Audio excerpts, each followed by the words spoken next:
जननीं शारदां देवीं रामकृष्णं जगद्गुरुं पादपद्मे तयो श्रित्वा प्रणमामि मुहुर्मुहुः।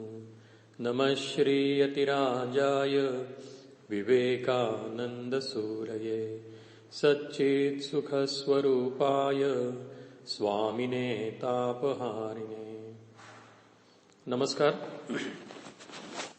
स्टोरीज ऑफ वेदांत मॉन्क्स मध्ये आपण स्वामी गहनानंद महाराजांनी जी वेगवेगळ्या भक्तांना साधूंना पत्र पाठवली आहेत त्याचं वाचन आपण करत आहोत. आज या पहिल्या पत्रामध्ये 5 जुलै 2001 जे गहनानंद महाराजांनी लिहिलेलं आहे ते एका साधूंना लिहिलेलं आहे, तर ते आपण वाचूयात. गहनानंद महाराज म्हणतात की तुम्हारे हृदय में लौकिक कोई आकांक्षा नहीं, तुमने लिखा है, लेकिन वास्तव में बात ऐसी नहीं है. अगर वास्तव में ऐसी बात होती तो तुम्हें समाधि लग गई होती. तुम्ही ने लिखा है सैकड़ों प्रकार के विचार मन में निरंतर चलते रहते हैं. संन्यास के लिए मैंने मेरी पहली की चिट्ठियों में तुम्हें लिखा है. मैंने तुम्हें कनखल सेवाश्रम से संपर्क करने के लिए लिखा था. अब तुम्हें किन सामग्रियों की जरूरत होगी लिखने के लिए कहा है. कलकत्ता में कैलाश आश्रम की तरह रामकृष्ण मठ से संबंध किसी संस्था के बारे में मुझे नहीं मालूम जो तुम्हें संन्यास दिलवा सकता है. मैं यह भी नहीं जानता किस प्रकार मेरे सानिध्य में तुम्हारा संन्यास हो सकता है. ऐसा नहीं हो सकता. मेरी पहले की चिट्ठियों को पढ़ो और उनके अनुसार काम करो. मैं तुम्हारे संन्यास के संबंध में और कुछ लिख नहीं सकता हूं. तुम्हारे हृदय में ध्यान मूर्ति नहीं आती. बहुत प्रयास करने पर भी तुमने लिखा है. इस संबंध में भी मैंने तुम्हें अपने विचारों का लगातार अनुसरण करने के लिए लिखा है. लेकिन तुम्हें जल्दी है और इस जीवन में धैर्य की आवश्यकता है. धीरज धरो, प्रभु पर निर्भर रहो, उनका दिन भर नाम लेते रहो. जो चाहते हो सब मिल जाएगा. देखो क्या कर सकते हो. मैं प्रभु से तुम्हारे लिए प्रार्थनाएं करता रहता हूं.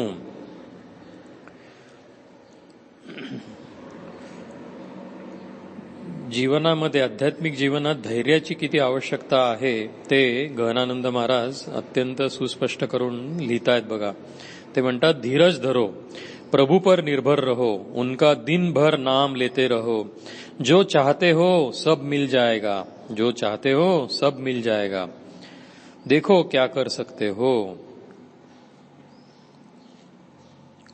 पुढचं पत्र आहे, छोटंसं पत्र आहे पुढचं. त्यामध्ये गहनानंद महाराज लिहितात,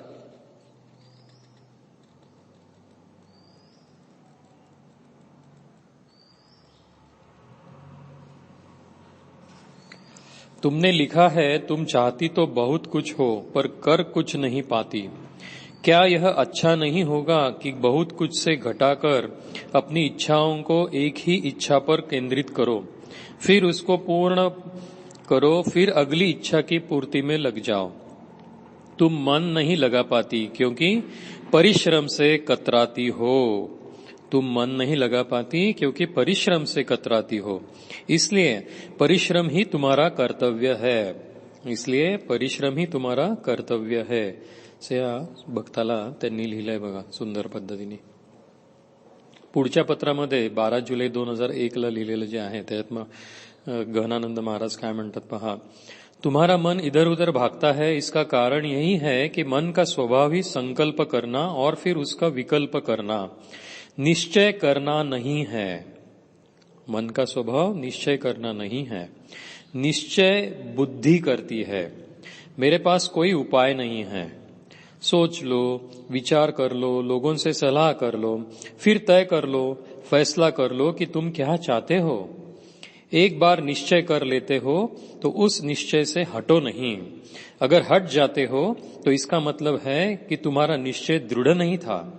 एक बार निश्चय कर लो, फिर उस निश्चय के अनुसार काम करो.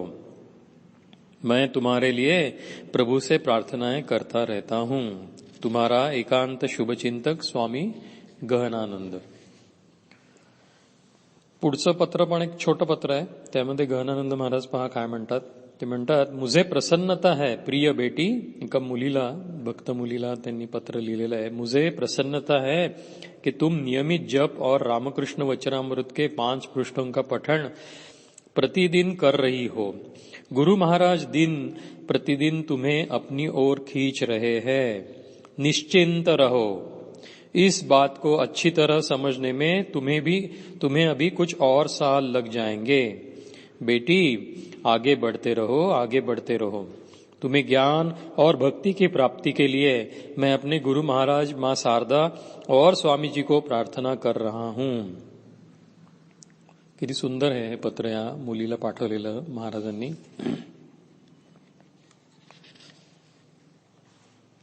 पुढच्या पत्रामध्ये महाराज म्हणतायत की यह बहुत ही अच्छा है कि तुम श्री रामकृष्ण वचनामृत के पाठ अपने जप के साथ साथ नियमित रूप से कर रही हो. यह निश्चिंत मानो कि तुम्हारे इष्ट देवता ने अपने पवित्र नाम को जपने का तुमको कृपावश अवसर दिया है. वे ही तुम्हें ऐसा नियमित करते रहने की शक्ति भी प्रदान करेंगे. वे ही अपनी शक्ति से तुम्हें ईश्वर प्रेरित जीवन जीने की प्रेरणा देंगे जिसकी तुम्हें इच्छा है. जैसे एक अध्यापक अपनी कक्षा में शरारती छात्रों पर दृष्टि रखता है तो वे शरारत नहीं कर पाते हैं, वैसे ही तुम भी अपने अंदर उठते हुए खराब विचारों की ओर जब तक दृष्टि रखोगी तब तक तुम्हें भय नहीं है. मुझे पूर्ण विश्वास है निरंतर ईश्वरीय चिंतन में निमग्न रहने से दया, धीरज, विनय, परदोष दर्शन का अभाव और अन्य सद्गुणों को समझने में देर नहीं लगती. मैं श्री श्री गुरु महाराज से तुम्हारे आध्यात्मिक उन्नयन के लिए प्रार्थना करता हूं.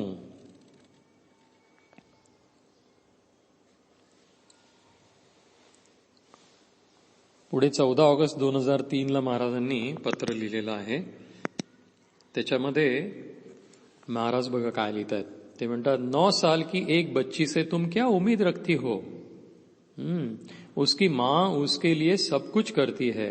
उसे नहलाती है, खिलाती पिलाती है, सुलाती है, पढ़ाती है, उसके कपड़े धोती है, उसके बीमार पड़ने पर बेचैन होकर छटपटाती है रहती है, उसे अपनी आंखों से ओझल नहीं होने देती है.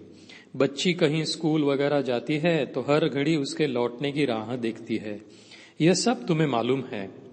लेकिन क्या उस बच्ची के मन में अपनी माँ के लिए जो उस पर न्यछावर है उसके प्रति थोड़ी सी भी प्रेम की, श्रद्धा की और भक्ति की भावना है? क्या उसे मातृत्व की महिमा का ज्ञान है? कुछ नहीं है. उसे तो यह भी नहीं मालूम कि माँ की अनुपस्थिति में उसका जीना बहुत कठिन हो सकता है. वैसे ही श्री श्री ठाकुर, श्री श्री माँ के साथ जिनके हम बच्चे हैं, हमारी भी वही हालत समझो.